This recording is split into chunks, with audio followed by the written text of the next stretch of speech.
Sələmetsizlərmi? Bugünkü sahəmizdə biz bölüşü elementlərinin orunun austruğu deyin bir есепті шығарамыз.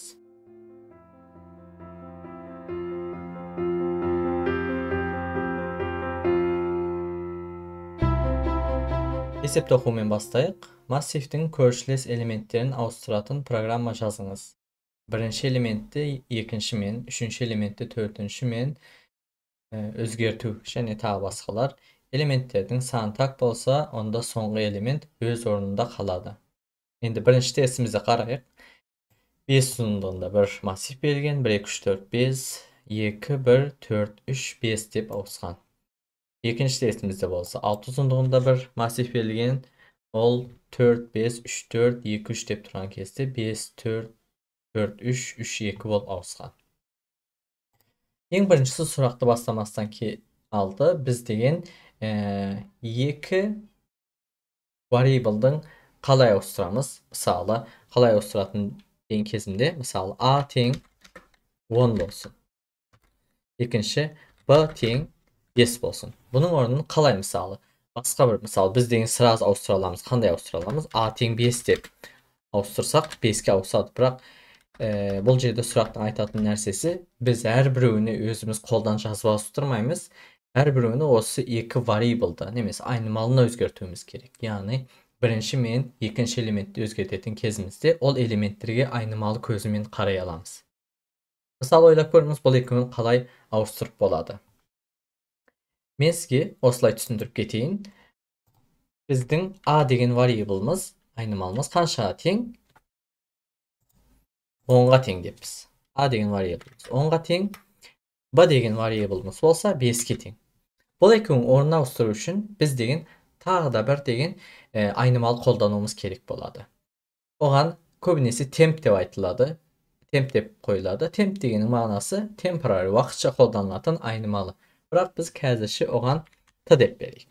T деген айнымалымыз бізге керек емес. Соның үшін басты оған 0 деп берсек болады. Ол бізге керек емес. Біздің мақсатымыз тек қана a-ны 5 ету, b-ны болса 10 ету.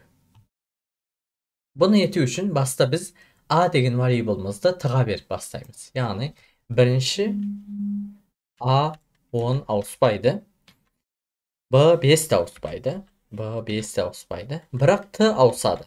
T қандай болады?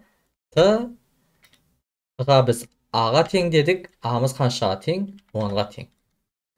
Екіншіден болса, biz endi b a тең b deymiz. A teң болады b-ға, яғни 5-ке тең болады. Ondan keyin b teң s deymiz. B teң s, ол да 10-ға тең болады. B teң s емес, b teң t deymiz. Мен қателесіп кеттім. B teң t, ол да 10-ға тең болады. Неге? T-мыз біздің a-ға тең еді, a да 10-ға тең болған үшін b t-ға тең деген кезімізде 10-ға тең болады. Ал t болса ауыспайды. T алдыңғы сияқты 10 болып тұра береді. Бірақ бұл жерде қараған болсаңыз, a-мыз енді 5-ке тең болды, b-мыз болса 10-ға тең болды. Bunu bir kodda жазуға тырысып көрейік. Ең біріншіден не істейміз? a 10, b 5, t 0 дедік. T-мыз біздің 0-ға тең дедік. Дұрыс емес пе? Екінші шақта болса, біз t тең a деп береміз. Ondan кейін не дейміз? b t біздің a-ға тең болды. T біздің a-ға тең болды, яғни 10 болды. Екіншіде b a тең b дейміз. Мына жерде көргеніңіздей a тең b деп айтамыз. A тең болады b-ға. Үшіншіден болса b тең болады t-ға. Яғни біздің ең соңғы шағымызда не еді? B тең болады t-ға деп айтатын едік. Ең бірінші кезімізде біз print a ondan кейін b деп жасайық. Бірінші a-ны жазсын, ondan кейін b-ны жазсын. Аттап жүргізейік. Көргеніңіздей 15 деп тұр. Яғни a-мыз 10, b-мыз болса 5 деп тұр. Екіншіде болса, дәл осы кодты төменгі бір жерге жазған кезімізде енді болса 5, 10 деп тұр. Яғни біздің a мен b-мыздың орны ауысты. Бұл жерде біз t деген temporary bir aynimal koldandık. Bu aynimaldan tek gana A men B'nın ornuna austuruş üçün koldandık. Siz buna degen koddu qoldana alasınız. Özünüz başqa bir sandarda austuranız kelсе. Python'da bundan da жақсы bir yol var. Ol qanday yol? Bizge A, B degen iki aynimalı berilgen kezinde A ütür B teң boladı. B ütür A dep beremiz. Bunu saqtab, bası degen biz neni жазып alayıq? Print A, B dep жазып alayıq. Print bastı A, ondan keyin B dep жазамыз. Saqtab Жүргізген кезімізде көргеніңіздей 5-10 деп шықты. Біз A-мызды баста 10 қойған едік, B-мызды 5 қойған едік, бірақ ең соңында болса A-мыз 5 болыпты, себебі бірінші тұрған A, екінші тұрған болса B. Мен қазір жоғарыдағы сұрақты осыны қолданып шешуге тырысамын. A ütür B тең B ütür A. Екі айнымалының тең болған мәндерінің орнына ауыстыруы осымен жасалады. Endi basta biz deyin massivni qurashtiruvni başlayıq. N teң input.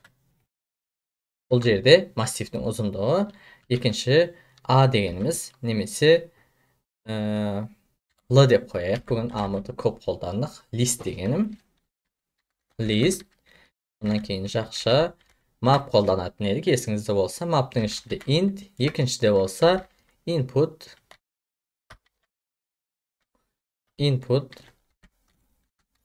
yani input'un aslında split qo'llanатын edik. Жақшалардың sırtında biz en sonunda tik жақша postupte n qo'llanатын.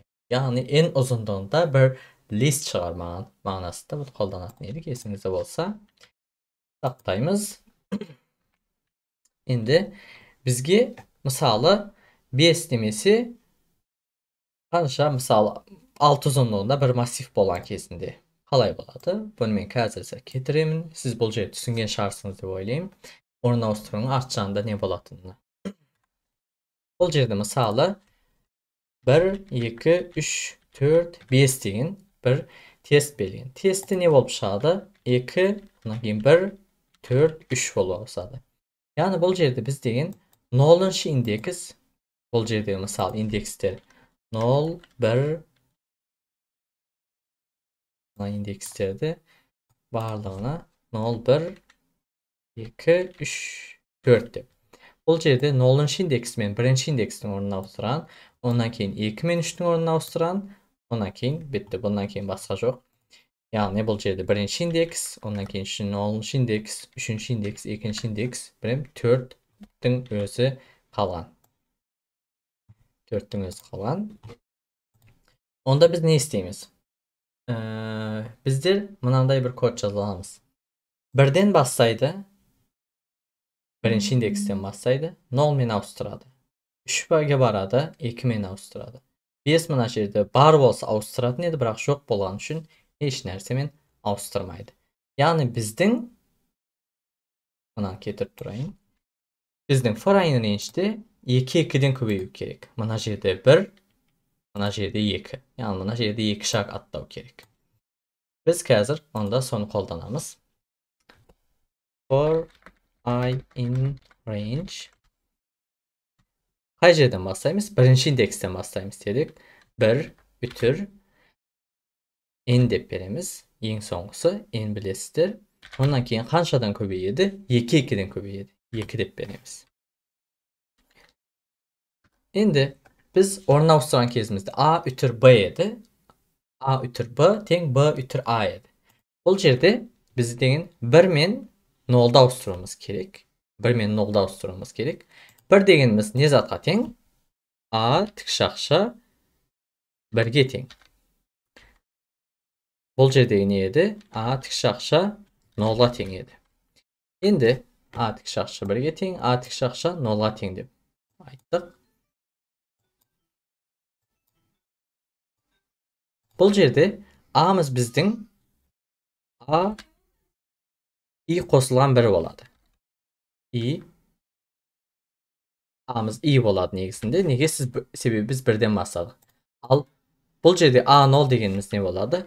A I minus 1 болады. A I minus 1 болады. Неге minus 1 болады? Себебі біз for i range'дің ішінде ең бірінші бастайтын санымыз 1-ге тең болды. 0 мен орнын ауыстыру керек болған үшін A0 мен A1'дің орнын ауыстыру үшін бұл жерде biz A0'ға жету үшін 1 шығарамыз 1. Яғни i шығарамыз 1 деуіміз керек болады.